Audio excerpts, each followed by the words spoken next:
Hi, everyone. Welcome to the BNI Partners In Excellence podcast. My name is Andy, and today I have with me Jim Lowther, who is a Partners In Excellence member, and he is in group insurance. So today we're going to talk about that a little bit. And for those of you who are familiar with BNI, we have a process called the one-to-one, where we exchange worksheets in an effort to help generate referrals and business relationships for one another. And we're going to talk through a couple of those things today, but we're also going to talk a little bit more about Jim's background, how he got to doing what he's doing, and then some of what he's looking for in the marketplace, and how we as members and also as the general audience here on YouTube and online can help generate type of referrals that are going to help Jim's business grow, but also the types of people that you might know that he could help. You just don't know because we haven't had that conversation. So Jim, welcome to the show. Hey, thank you, Andy. So my first question is, do you do this a lot? No. Can you tell? No. Your headphones actually, they're on the proper way today. All right. That's good. All right. So did you ever do like any radio shows or like interviews, things like that? No, one time during Obamacare, the Affordable Care Act, I was on a local radio or TV station. What were they having you talk about? Just changes in the law. So that was like 2012 because the changes took place in 2013. Wow. So that was okay. I know off camera. I was petrified. If that helps. I was like, I just sat in the chair hoping they wouldn't ask me a question. But I know off camera we've talked about group insurance a lot and what Obamacare was, and then how it's come to be today in the timeline of all this. So let's start there. Let's talk about group insurance a little bit. Wow. I mean, because it's where we find ourselves, right? Yeah. I mean, we're in the aftermath of all the decisions. I'm saying aftermath, but sure. we're in the consequence of that plan. Sure. And we're also in the time of year where you have a lot of seniors. We call it the senior season, right? Open season on seniors, where they can change their Medicare options and things like that. So, maybe right away, let's get right to kind of the nuts and bolts of like, what are you doing? What's your business about? Okay. And like, how does this all start? Sure. Well, my business is health insurance and benefits. So we specialize in helping business owners with employees from 1 to 99 with their benefits for their employees. And then the other part of our business is with Medicare. So seniors 65 and over transition from group insurance or individual into that Medicare market. So if we want to go back to how the law is now, I mean, if we go back to the Affordable Care Act, that happened in 2010, started 2013. That changed the industry completely, where people did not have to qualify health-wise to get insurance. So that was a big deal.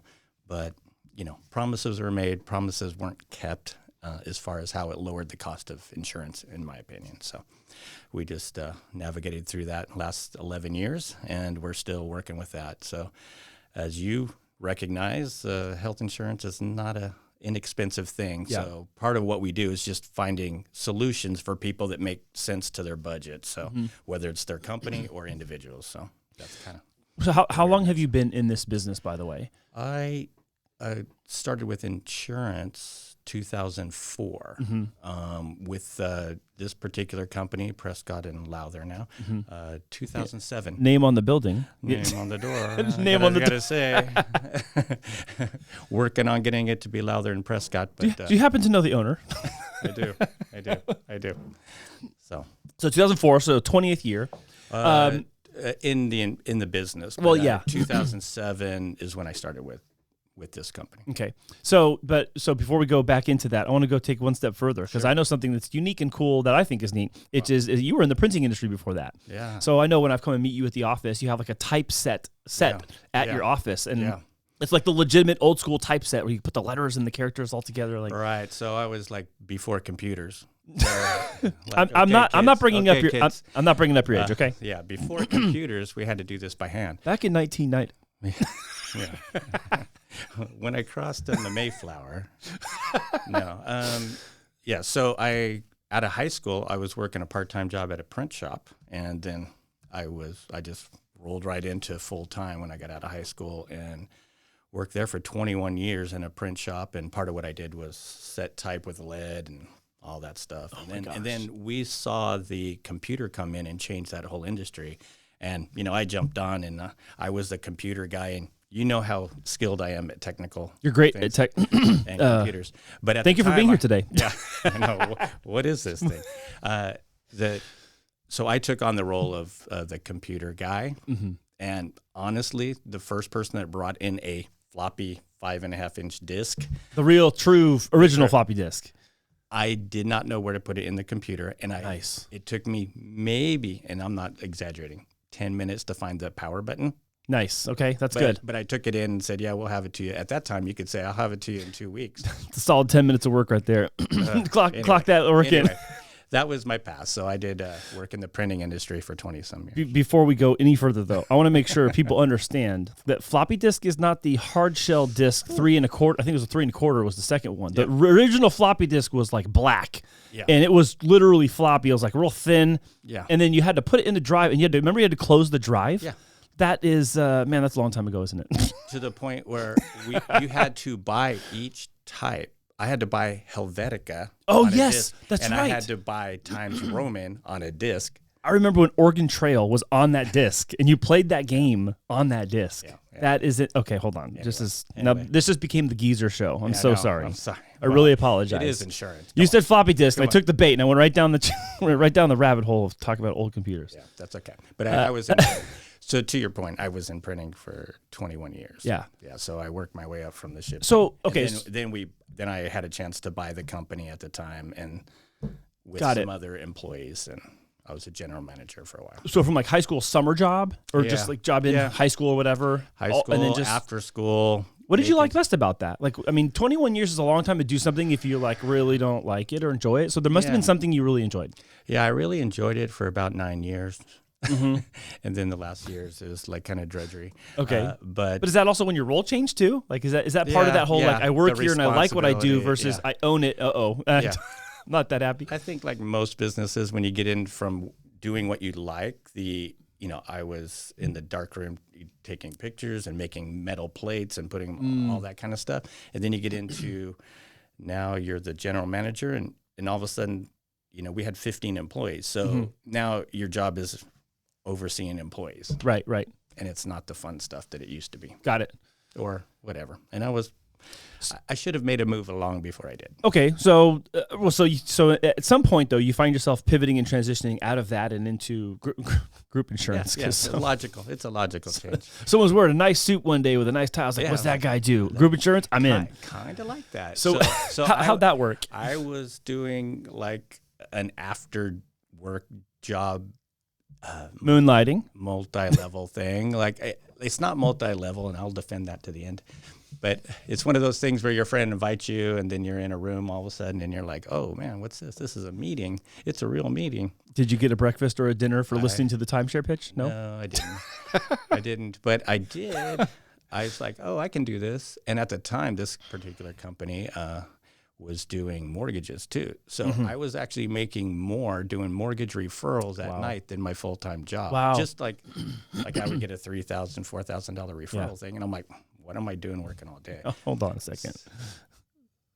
Yeah. So I got this business, I was able to get my life and health license, and I was able to do mutual funds. I got those licenses. I was running out to the desert in El Centro to go sign up people at the guards at the prison with their plans. And, And then I'm like, I think I can do this. And so at the time, my wife was involved with this side of the business, the insurance, and it's kind of like what you said. I would go to her Christmas parties every year, and I'm like, I would see these guys in suits, and I'm like, in all honesty, I was like, I think I could do this. These guys, they already think I'm one of them. I think I can do it. And I already look like all these guys. I should have the benefits of it too. So I asked that guy, one of the vice presidents there, hey, do you think I can do this? He introduced me to Randy Prescott, who ended up being my business partner for. Yeah. Okay, so I'll tell you about Randy. Yeah. So I don't think I knew that part. Okay. Oh, so then, literally we're at a Starbucks. This guy calls up Randy, says, I know a guy in Chula Vista that's looking for somebody to kind of train in the business because he wants to retire soon. So I go there the next day. I put on like a literal 3-piece suit, right? Yes. And he's like, if you know Randy, Randy's not the 3-piece suit guy.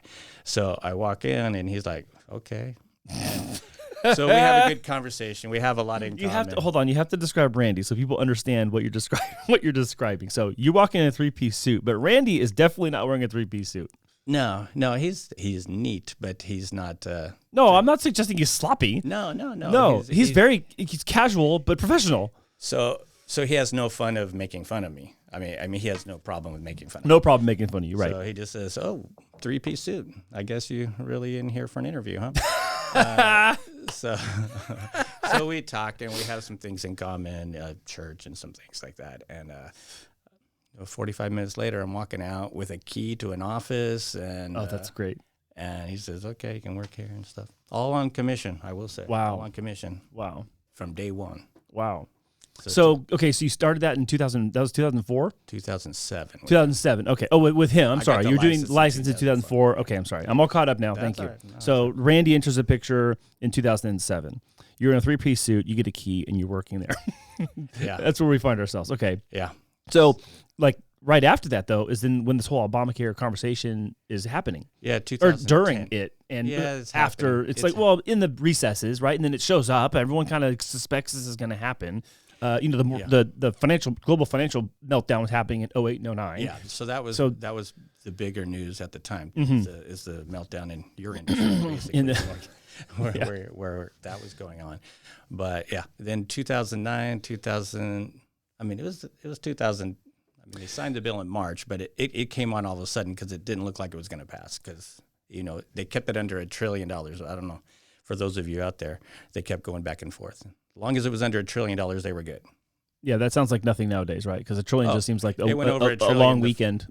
It went over $1 trillion right away. Yeah. So okay, let's stop there because now we're looking 15 years in the rearview mirror almost 15 years. So, what are some of the things that maybe were intended but not carried out in this plan? I mean, and I don't mean I'm not trying to intentionally ask a divisive question or a challenging question, but there's the perception about the program is it's going to be this, it's going to be that, and then the reality is it's not all those things. So how have you had to navigate and help people get through some of the expectation versus reality parts of dealing with that? Yeah, I mean the expectation was that it was going to lower health insurance cost. It did. For a certain demographic, right? Mm-hmm. So, but for the other demographic, it automatically, just at the beginning, I mean, they had a 40% increase within the first 2 years. Wow. So if you were in an income bracket that was below whatever they said, you got government subsidies and you got help paying, and your personal health insurance coverage costs less. Mm-hmm. The other guys cost more, but what it did not do, and I think people expected, was to lower the overall cost of health care. Uh-huh. So health care just kept rising, and they just kept subsidizing it the whole time. Mm-hmm. And so sooner or later, we are where we are now. Yeah, chasing it up. Yeah. So even with subsidies, some people are still getting it at zero, and other people, it's more than their mortgage. Okay, so you made a comment to me before. We're having this interview right now, but we've known each other for many years, and I remember you had made the comment to me before that when it comes to the coverage, especially when it comes to premiums, it's everyone wants to blame the insurance company, mm-hmm. but they're paying the price that's set by the practitioners themselves and the practices and the surgeons and the hospital. So as consumer side, we get angry. Oh my God, my bill's going through the roof. And the insurance company's like, we don't set the price. Right. So, and I think there's been a lot of misconception over that over the year. They do. The insurance companies definitely have their issues. So maybe I'm saying it wrong. No, you're saying it right.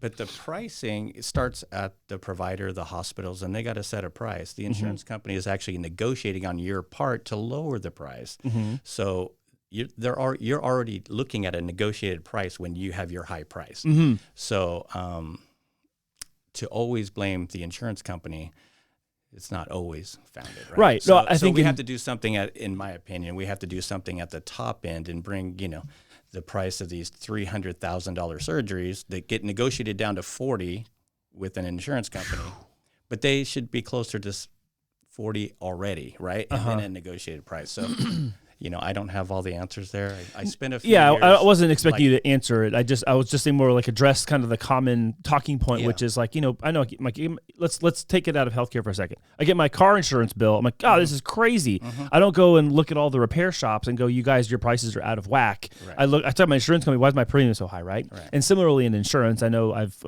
heard that where people may be upset about their insurance, but you're saying, hey, on the insurance side, they've already done work to negotiate on your behalf. Right. I know there's people in the comments are going to be like, bull crap. Yeah, you didn't talk about You didn't negotiate nothing. Try calling the 800 number. It doesn't work. I know. Yeah. No, and that's what I'm here for, right? So now I'm in pivoting it back to me.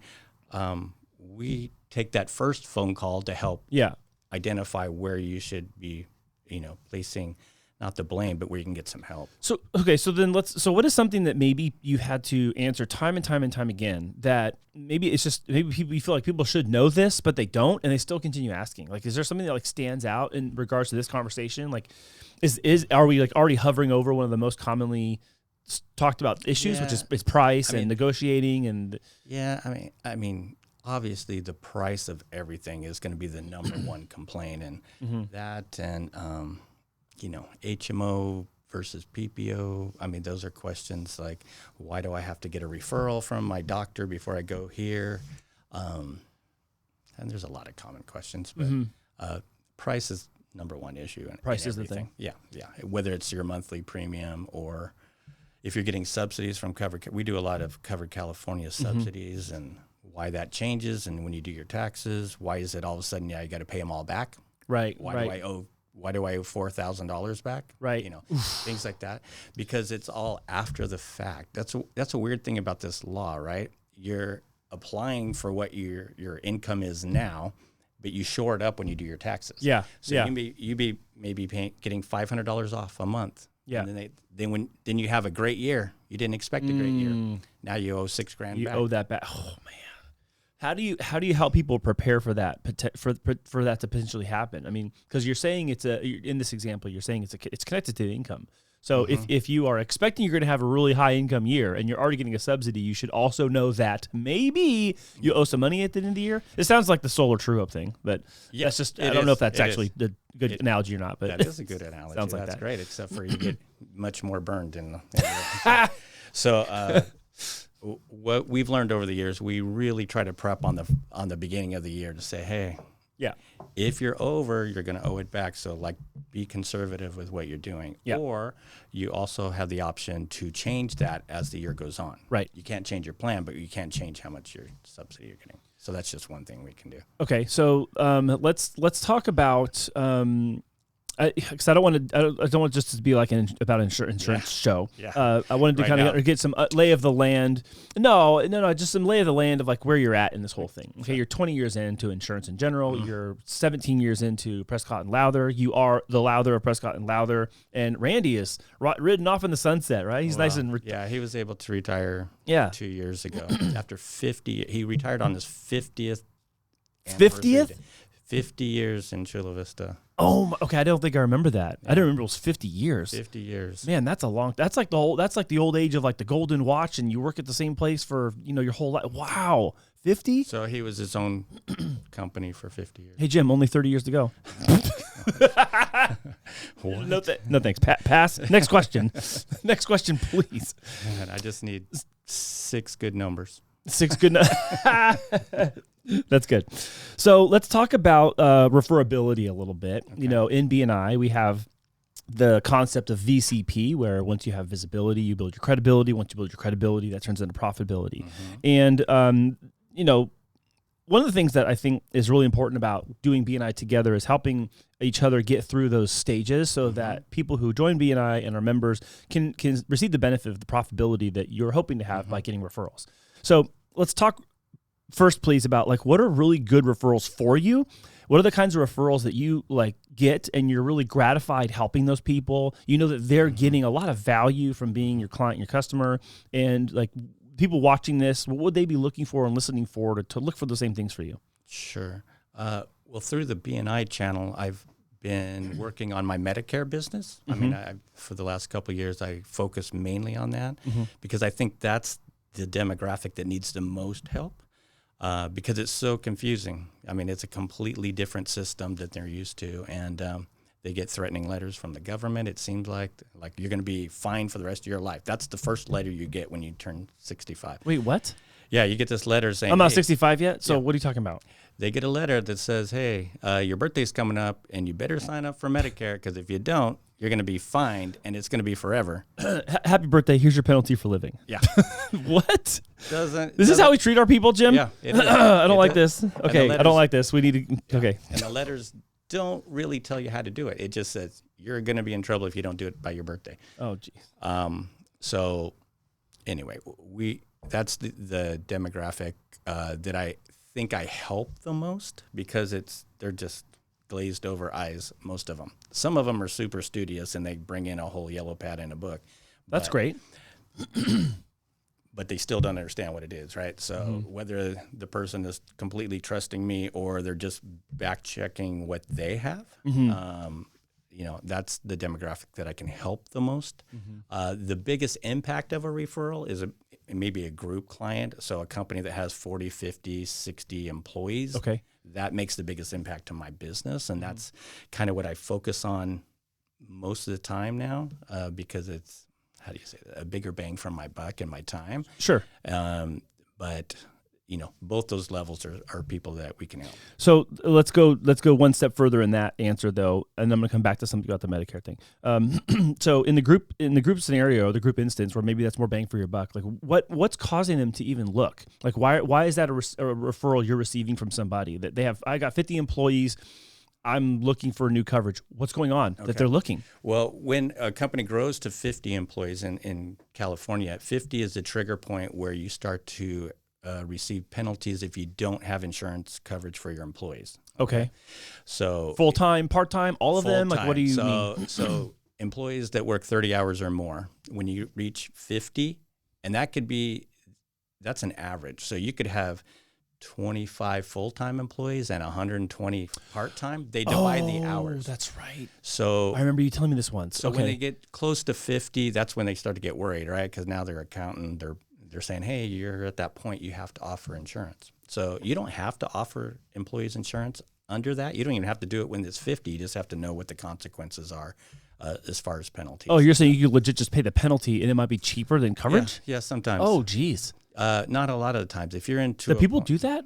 I'm not saying that's like villainize anybody, but like, do people make that choice? Like, I got 52 employees, I'll just pay the penalty. Because there's everything has its exceptions, right? So that's crazy. You can get to a point, but most people want to have benefits for their employees. Right. It's like a retention thing, right? I mean, you're trying to take care of your people. It's not so much the threat of the penalty. It's more they want to keep their employees and they want to do the right thing. I mean, they're not just doing it because they're told. I mean, so when they get to that size, they have, HR people, they have people they want to keep. And so that's why we have some type of benefit package. And so when it's under 10 employees, it's really hard for a lot of employers. Most of the time it's the owners that want insurance, but they have to offer it to their employees in order to have it through the insurance, the company. When you get to 20, 30, 40, now you want to retain your good employees.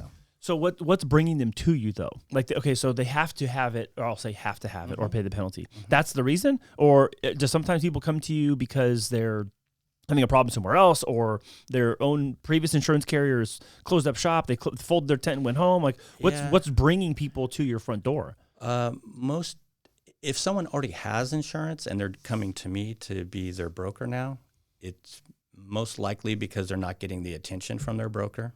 Okay, got it. They haven't heard from their broker. We kind of have this unique situation, right? So once we sign up a client, you can technically be in contact with them or not. You still get paid. So I still become your broker. I get a monthly, as long as you make I get that pay.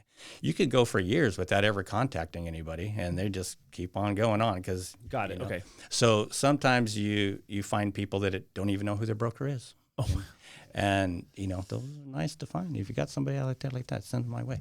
But, well, that's why I'm asking the question, because I don't want to pretend like everyone knows what it is that they'd be standing in front of something that's good for you. Right. So if someone has insurance in their company, or you're the owner of your company and you have no idea who your broker is, that's a phone call to Jim. Make that phone call to Jim. And then what I'm hearing you say is it's really a customer service problem, at least in this part of your answer, is that, hey, I don't know who my person is. No one's talking to me. I don't know what to do here, there, or the other place. And I need help, and I need someone who I can rely on moving forward. Right. Is that kind of a fair assessment or a fair summary? Yeah, it almost all boils down to customer service because we have a unique situation where we all have exactly the same prices. So anything under 100 okay. employees, we have exactly the same prices. So we can only quote the prices that the insurance carriers have filed with the state. I see. Anything over 100, that's why I say under 100, because those are all set rates. So your competitive edge then is the customer service and the attentiveness and the personalization of it. Yeah, I treat it so. Before we mentioned I had a printing business, right? Yeah. And I was a general manager, and we'd have this insurance guy come in and talk to us and our employees. And I'm the general manager, right? And they're talking to me first, and they're talking HMO and PPO, deductible. And I was that guy going, oh, yeah. Eyes glazing over. But I would pretend like I know, right? Because you don't want to, like at the time, my wife worked in the business, right? So I should know this stuff. So I didn't know what I was saying yes to. I didn't know anything. So when I approach a business, I pretend like I'm that guy again, and I'm explaining it for the first time. So I assume nobody knows what I'm talking about, and I want to take what our expertise is and bring it down to the common sense level and not tell them all the other stuff they don't need to know. I mean, that sounds weird, but I just don't want to barrage them with acronyms. Well, and not for nothing though. In the same way you're describing yourself back at the printing business, where you're kind of like going, "Oh yeah, sure, There's people now that they're probably in that role, and they may be doing that themselves. That might be a good way. 100%. That might be a good person to reach out to you, for you to talk to, is someone who might be going along with things you're being told or instructed or educated about, but aren't fully sure and 100% grasping it. Right. Sounds to me like that's a good connection point for you. No, that's a great connection point. Okay, yeah. And I also know I know what you mean about like barrage people, because there's industry terms and acronyms. Like, again, I use this in videography all the time, where it's like you want to talk about how your video looks and this and that. It's like I can dig into the nitty gritty of the camera stuff. Like, that's not what I'm asking you. I just want to. Will it look the way I want it to look? Yes, it will look. Exactly. It will look the way you want it to look. Exactly. and that's how I we're talking about lenses and different frame rates and all this other kind of stuff. Like, what's that guy just say? Yeah, I have no idea what any of that would be. But same with I've been in meetings with other of my colleagues, and it looks like they're trying to out-professional. They're just trying to be the expert. And I'm like, dude, I'm in the same industry, and I have no idea what you just said. How are they going to know, right? Sure. So like talk above the audience kind of thing. Yeah. So I prefer to live down here. Yeah. So I love that. And before we continue, though, I want to make sure I go back, and I want to pick up back on the Medicare thing, because I want it to be known by people who do not know this, that you actually have been an advocate for many years at the state, and I'm going to say federal level for lack of a better explanation, but you've traveled to Sacramento and also to DC to advocate on behalf of insurance or the insured. So talk about that a minute. Like take a victory lap on what you used to do for that. Yeah. No, hold on. You're already going. No, this isn't. I know about this. I'm bringing it up because I want you to talk about it. You need to take a victory lap on this, because you've worked on behalf of the people, and you've committed your extra time that you don't already have to do this, so people can have better insurance. So go talk about it. Okay. Well, I am part of a local association of insurance nerds. We're all insurance agents, and I wasn't going to say nerds, but thank you for filling in the blank. You guys were thinking it. Thank you for filling in the blank. I know you're thinking it. But so eventually, like we all do, we end up on a board, and I was actually the vice president of legislation for San Diego County in this particular one. So I would help lead delegations of other insurance agents to Sacramento for 3 or 4 years, and then we also did Washington, D.C., which is completely eye-opening experience, right? So your first time or so, when you go up there, you expect all this stuff, and you find out what a machine each of those places are. So it's eye-opening, but yeah, we did. We took messages, and we tried to get certain laws or provisions, or even when they're about to pass a law, we would say, hey, do you understand the unintended consequences, which we're still dealing with a lot of these. Not just the Affordable Care Act, but there's thousands of laws presented every year in both Sacramento and Washington, D.C., and we just kind of say, hey, I know you're trying to achieve this goal, but with this comes this unintended consequence, and sometimes they listen, sometimes they don't. Wow. How many years did you do this again? Like 3 or 4. 3 or 4? I mean, I was going on I've probably been 5 or 6, 7 times. Yeah. As the leader of that, like 3 or 4 years. Wow. Yeah. That's awesome. So thank you for doing that, by the way, because I know that there are people that are going to benefit from that. The things that you've advocated for that should happen are the ones that should not happen because of the unintended consequences you're referencing or referring to. I also know that you're on a short list of local providers when it comes to sharper scripts. I can't remember. You're on a very short list. I don't know if you want to talk about that at all. Let's talk about the number. That's very nice. I think this is a very valid thing when it comes to, you're talking about groups of 50 people or more, and who you have matters. This is why I'm bringing this up, you're on a short list of people that are accepted. I think what you're referencing is on the Medicare side. Mm-hmm. Sharp Health Plan has a direct Medicare plan that what they tell us is only 1% of all the insurance agents in San Diego are able to market. And it was based on their reputation and their reliability and things like that. It wasn't on even the total sales. That's why I'm bringing it up. It was an honor to be included in that group. And I'll clarify. The reason I bring up the whole group of 50 thing is not because it's for that. It's because I know there's going to be people that are going to see this at some point, and they're going to entrust you with the thing that they have, whether it is Medicare or it's their business and their personal employees or their businesses employees' personal benefits. And Jim being regarded as one of these top 1% people in San Diego for the Medicare part, that is also a part of what you have when you work with Prescott and Lowther too. So I'm saying that because I think that is a feather in the cap it's a credibility part of who you guys are in the insurance space and how you're looked at by providers. That's a big deal. Like you can pretend like it's not all day long, but the other 99% that aren't. Okay, how about that? I appreciate you saying that. Love you, Jim. Okay, so I want to talk about a couple more things that are maybe a little more off the range a little bit from a referral conversation because I want to get to know, and I hope everyone else wants to know a couple things too. I recently realized I've really enjoyed watching interviewers over the years, and I didn't really realize it until I started this show for BNI Partners in Excellence. And so I wrote down a couple of questions that were some of my favorite ones, from Larry King is an example. And he just was so good at engaging with his guest and asking pressing questions when it was pressing or intriguing questions when it was just something he wanted to know about. So can we go there? Can I ask you a couple questions today? Sure. All right, cool. You don't have your suspenders, but okay. I don't. I also don't have hair and glasses or the street credit that he does. So here we go. Fake it till you make it. I should have wore my 3-piece suit today. Heyo. So I wanted to ask you, so I can imagine in the decades of business experience that you have, there have been a time where it was just more difficult than the rest of the time. And, what did you really rely on during that time to kind of get you through? Like really tough times, whether it was economically, personally, in the business. Like I know for myself, there's parts of my life and I look back and go, man, that season was so hard. What'd you do? Well, I would say there was a season where even in the transition of this business, so I told you I came on and I was 100% commission. It was 3 months. It was like almost 90 days before I got my first $25 commission check. Yes, $25. And I'm like, wow, okay. And so it was a little tough. So I was still in a situation where my previous printing business that I had left years ago, but still had my name attached to a lot of the loans because they wouldn't do it. So that business went bankrupt like a couple of years after I left. And so that kind of dragged me down into the thing. So I lost kind of everything. I lost my house.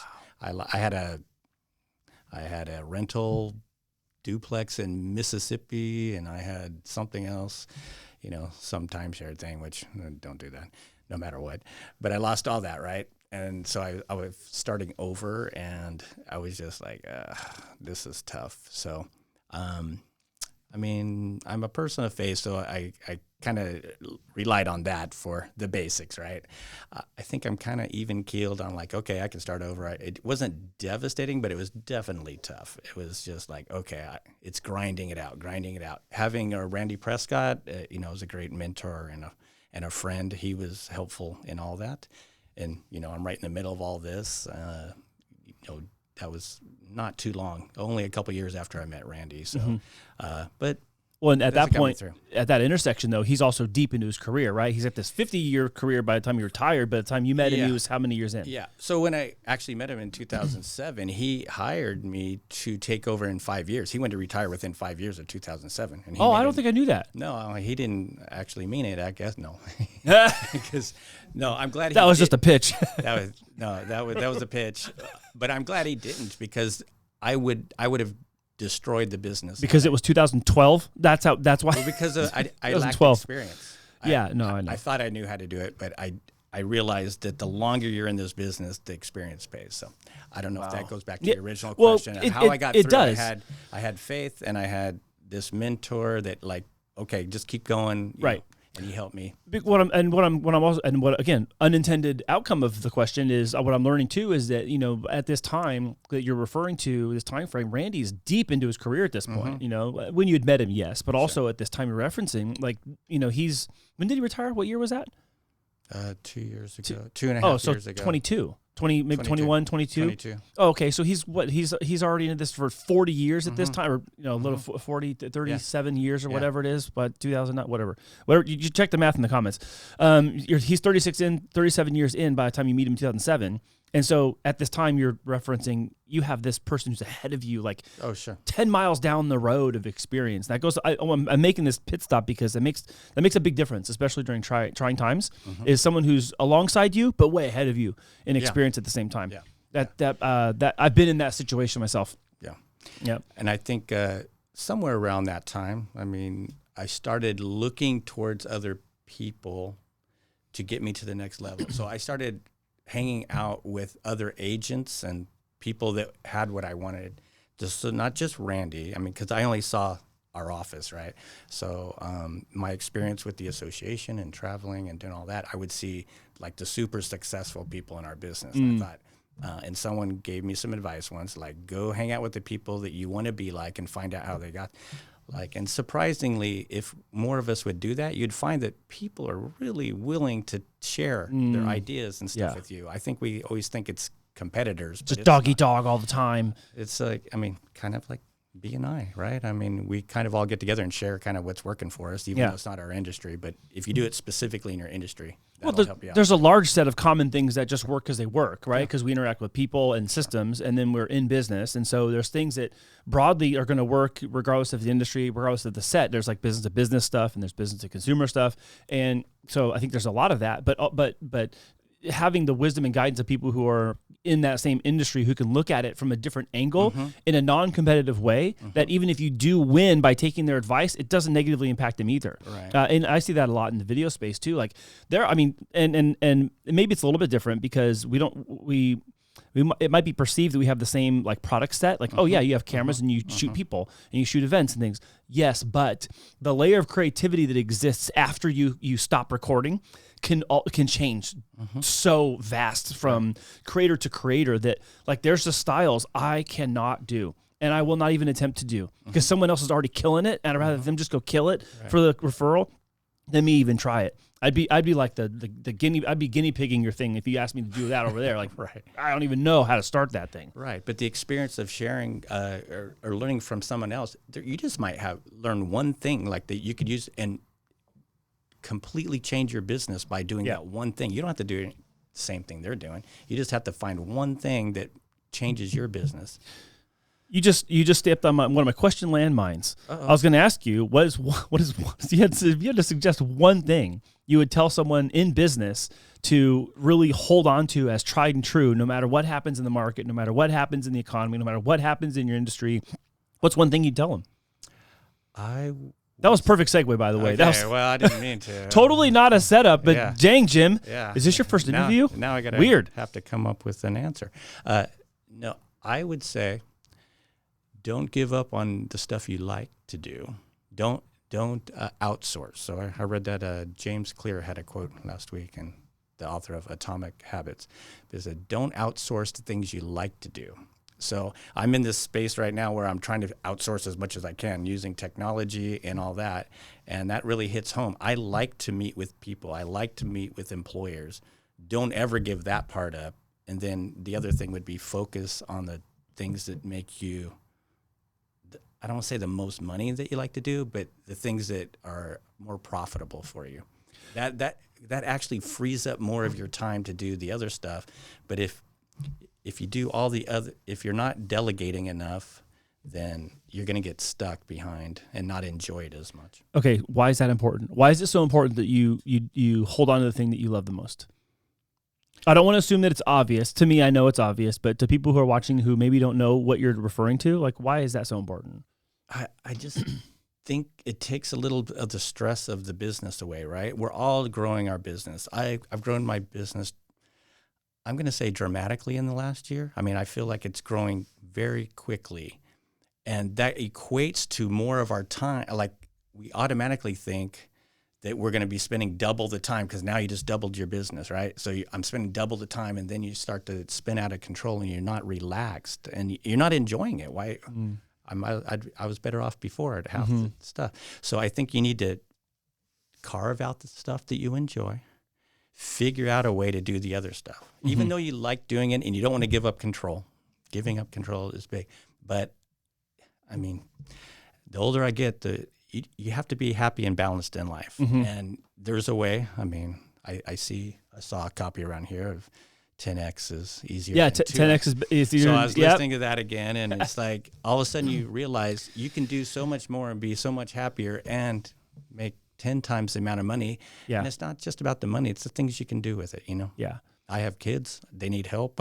Yeah. Or I want to help them. Yeah. There's things I want to do that is easier. Well, and even some practical things like reinvesting in your company. Like if you need to put capital back into your company, if you don't have the capital put into it, you ain't doing it. Or you have to take on an investor, or you have to get a loan, or do something else, which might add more stress to the stress you're already carrying by not having the capital. Correct. Whirlpool spiral. That's what I'm saying. So it's not a linear. Like, you have to figure out a way to have more time to yourself, because that's the part you're going to enjoy, right? So I want you to take a minute, and I want you to think about, who's really made an impact in your life, that if I handed you the microphone in a stadium of 100,000 people and you wanted to thank somebody, who would it be? Well, I'm going to thank my wife, especially in a stadium situation. We're going to thank you. Thank you, Jenny.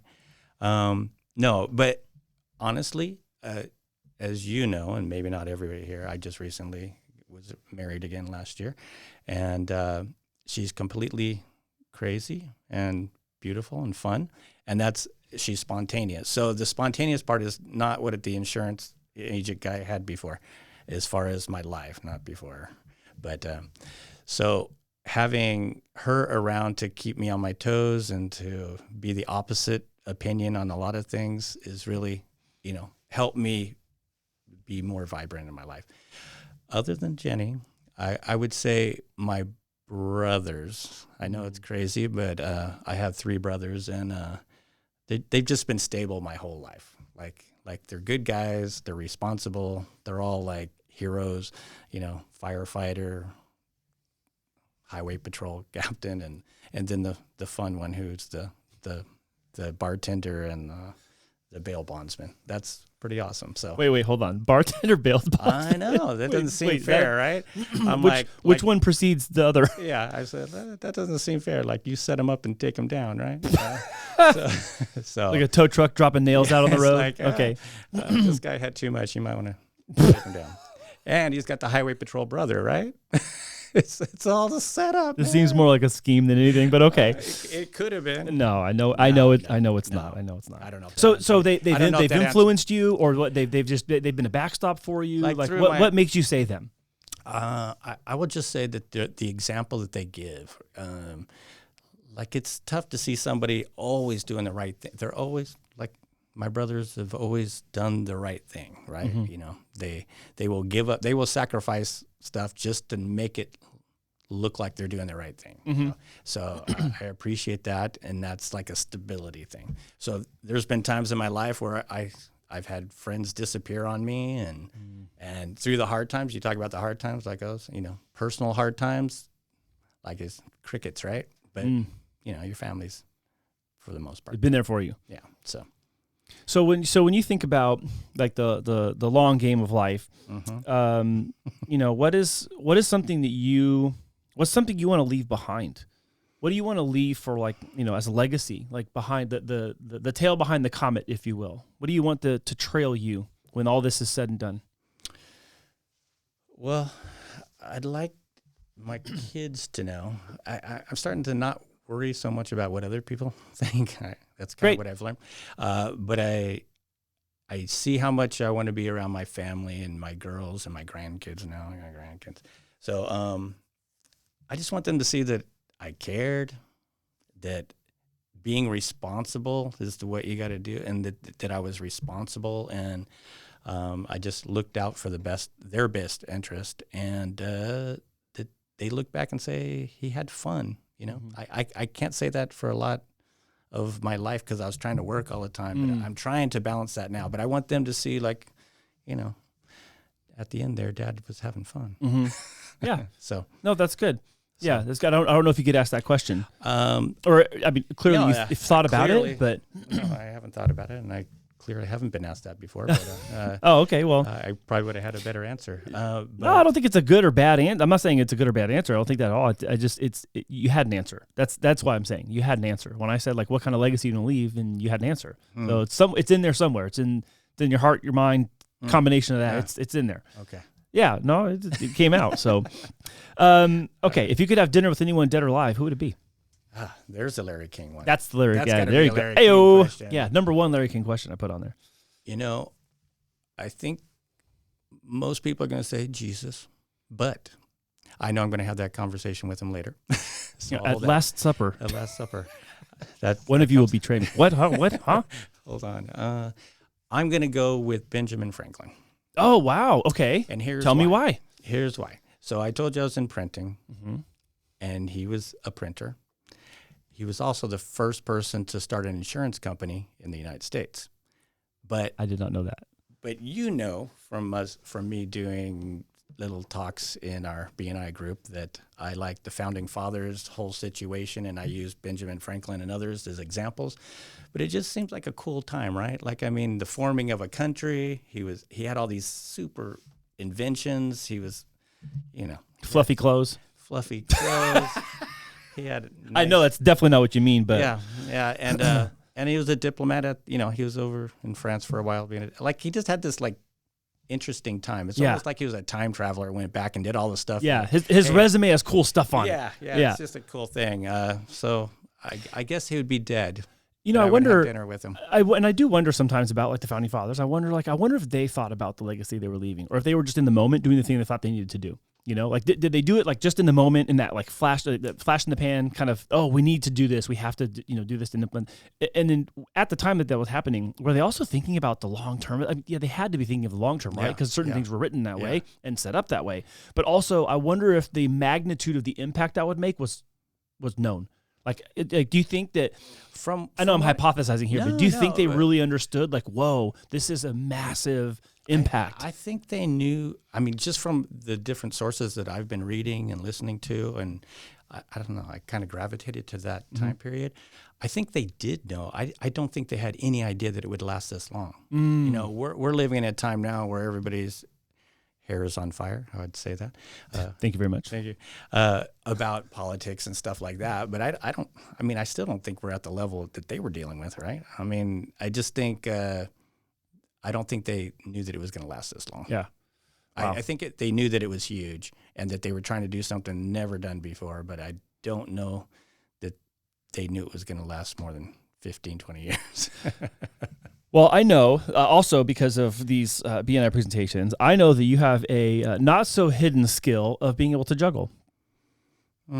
You've juggled in front of all of us before. Now, there's some people in our chapter that have not seen you juggle. So next time you see Jim, ask him, just hand him 3 things.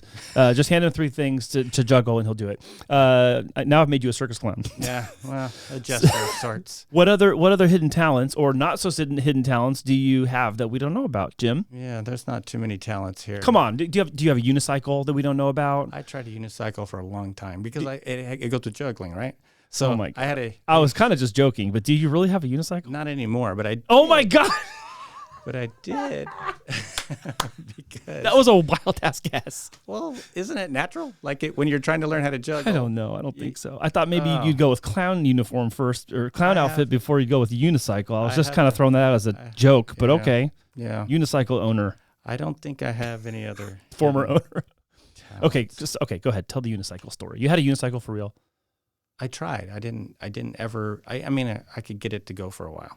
In what decade was this? The 80s or the 90s? I'm trying to determine the shorts length you were wearing at the time of the unicycle It was experience. It was the 80s. It was short shorts. OP corduroy shorts. Hey, and we all want OP shorts to come back. OP was the shorts. We need to get those back. Those were awesome. We need to get those back, ladies and gentlemen. Gentlemen and gentlemen, the episode, not the episode, the season of OP surf shorts is on the comeback. I think we need, let's just do it. We just need to show up to a meeting someday and with my white thigh high shorts, and a polo shirt, knee high socks. We should do a theme day. We'll have 80s theme day. That would be fun. We should have 80s day. All the ladies come with their hair all crazy. Halloween's coming up. Dude, we should do that. Make Okay. it a theme day. Halloween, we're going to do theme day. It's going to be an 80s party at BNI Partners in Excellence. That is actually a great idea. You are the new El Presidente. Oh my gosh. Yeah, that's what. Great. I'm going to have to oversee this. That costume's inappropriate. That one's good job, but you have to go home and change. Okay. So what keeps you up at night? Yikes. What keeps me up? Yeah, what do you think about? And you're like, oh, I can't, like, it's not being resolved in your head. It's causing unrest. Like, what is it that you're just like, ah? Oh, it's always business. I can't get politics out of my mind. I try to put that in its appropriate place in my mind, in my heart. I think it's being shoved at us all the time, but It's that's being kind of a side conversation. But you could tell from our previous conversation, I get involved with the politics stuff. And so I try to put that in its proper spot, but that's on my mind. I'm not overly concerned about everything, but it's on my mind. Business is definitely it's getting my business to a point where I can have the freedom. That's it's more aggressively taken over, and that's it. I don't have anything else going up on here. Where's the place you want to visit that you haven't gone yet? Good question. I want to go to more places in Mexico, believe it or not, because my Spanish is so bueno. No bueno. It's getting better every day. So my wife is from Mexico City, and we've gone there once, but I just want to explore the rest of it, and also there's lots of places. So every time our travel agent in the group says something, I'm like, David, yeah, I'm off to Iceland, I'm off to Greenland. Every time he says something, I'm like, man, that place sounds awesome. Because I know the place is awesome, but he also talks about it like it's awesome. Yeah. Like, I want to go every single place you say. Every week you have to say a new place. Well, now that we've traveled more, like you just know that places are awesome, and seeing something different. So, but for me, maybe the short trips to Mexico, 3-day weekends and stuff. We have Tijuana right here, and now the airport is so accessible. Yeah. All right. Well, I want to finish with a BNI question, because we're looking to grow our chapter, grow our group, not only number of members and size of our group, but also the quality of referrals that we pass, and also the amount of closed business that we do with and for one another. What is an industry that's not represented in our group that would help you grow your business right now? So we have these industry vacancies where we're looking to fill seats for certain categories. What is one of them that would really help you kind of round out a good referral partner for you in our group? Well, I know that there are companies that just do HR. They just oversee HR. That would probably be a good one for me, because I mean, that's definitely hands-on, especially if they have several groups that they deal with. What's that called? Is that called like an HR consultant? Is that an HR like consultant. third party? Yeah, it's HR consultant. It doesn't really have there are people that's all they do is different. It's almost like what do you call it? Fractional. Like fractional, like the fractional CFO thing and all. Yeah, that has worked out well for me. I have a couple. Actually, I have a BNI referral that she's a CFO. Oh, nice. So that's one of my larger clients.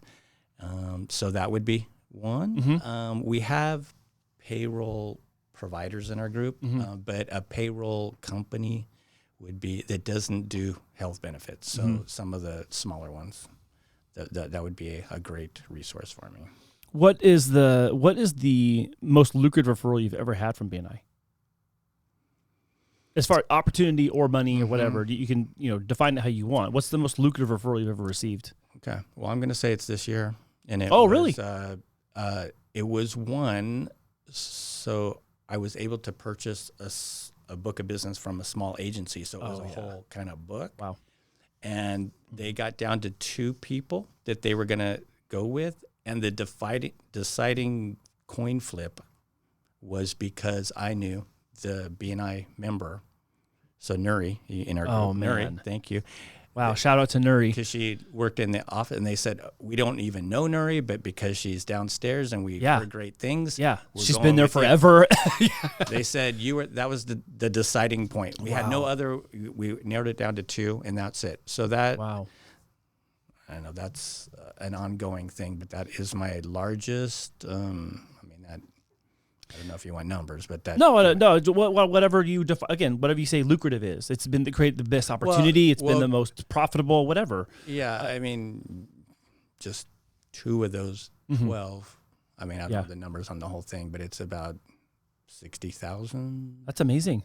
In just those 2. That's really good. And so let's put this into context. So that happened this year in 2024, and you've been in BNI for how long? 10 years tomorrow. Yeah. Now, the reason I asked that question is because tomorrow, really? Well, wow. It was October. Happy anniversary. All right. So yeah, October when this airs, it's already your anniversary will have happened. So that's good.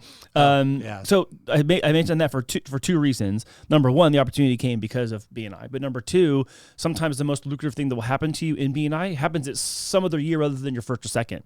And so many people we see, they go, oh, this doesn't work right away, and then they leave. But then in our group specifically, we have a lot of, I'm going to say old timers. Those of us have been there 10 years, 12 years, 14, 16, like long term. And some of the founding members of the chapter that started it in 2006 are still there and still here with us. We love you guys. Thank you so much for starting Partners in Excellence. I want to end with this one. What would you say to people who are on the fence about business networking? Like, I've tried it before, it doesn't work. If you could give them like one piece of advice about committing to a group, coming and checking out a group, what would you say to them as your like final pitch to get them to consider coming to grow their business through qualified referral networking? I would say that there's much more than just the referrals that grows your business. So it's not just like you could be waiting 3 or 4 years for that big referral. But in the meantime, you're getting a weekly dose of discipline for your own business. So if you treat it that way, if you go in like, I didn't get any referrals, then you're not getting the whole picture. Because part of it is you get up every week and go, or you log in on your camera or whatever, and you're setting a tone for your own business. Whether, you're showing up, and like many people say, 90% of business is showing up. And you never know when it's going to happen. You didn't do it, but I would say that it's the other things other than the referrals at the beginning. I mean, eventually you got to do the analysis and find out if you're making enough for your time. But that's a simple, low-cost analysis. But it's the other things you get. You get the professional referrals that you can give. I mean, now you become the person that all these people come to. And so you look like you're connected, right? And you are. And so now it's second nature for all of us when we have these things. We need somebody, we have somebody. And now people are coming to me to find out who my network is. And so that just helps me in all aspects of business. So it's not just about the actual physical dollar referral. Yeah. It's about how much you put into it and how much you let that be the discipline that helps you in other aspects of your business. It helps set times for you to study. You start reading these books because Andy Cruz is talking about a book every 10 minutes, and you're like, oh, okay, that's curious. Let me find out about that. But then just one page of that book could change your entire existence in your business. So you never know. It's just one of those things, and it's early in the morning. Come on, you're not doing other stuff. We know you're not. That's great. Good, solid ending, Jim. Any last thoughts before we wrap it up here? No. Anything else you want to say? Anything I didn't ask you I should have asked you about? I don't think so. No? Nothing? You're like, no, Andy, you already asked me way more than I was hoping you would. Thanks a lot. No. I didn't quite know what to expect, so I don't know how it should have You ended. did great, Jim. Thank you so much for being here today. I really appreciate you and your membership in BNI Partners in Excellence, and also your contributions. You've served on leadership team a number of times. You've done education moments. You've juggled in front of everybody. You give great presentations, and I know you do give great quality service to all the referrals that come through our chapter. So thank you for being vulnerable and for sharing your business background, your personal experience in business, and also sharing some wisdom and some guidance to people too. So if you are looking to contact Jim, you can find his contact information in the description box below. And then if you want to join Jim and I at BNI Partners in Excellence, we meet every Wednesday down at the Chula Vista Golf Course, which is in Bonita. The Chula Vista Golf Course in Bonita, 4475 Bonita Road. You can catch us there. Meeting starts at 7. Open networking begins at 6:45. Come early for the networking. Stay for additional networking. Meet some new people. And if your industry classification is open, then we are always accepting new applicants to come and get vetted and go through our membership process to join our chapter and grow your business. So, Jim, Good. I appreciate it. Thank you so much for being here. Thank you all for watching the BNI Partners in Excellence. Great show today, Jim. Thank you so much. And stay tuned for other episodes with other members of ours who are going to share more perils of wisdom, trials and tribulations of being in business, but also wins and successes and how you can help them and how they can help you. Thanks for watching, and we'll see you again next time.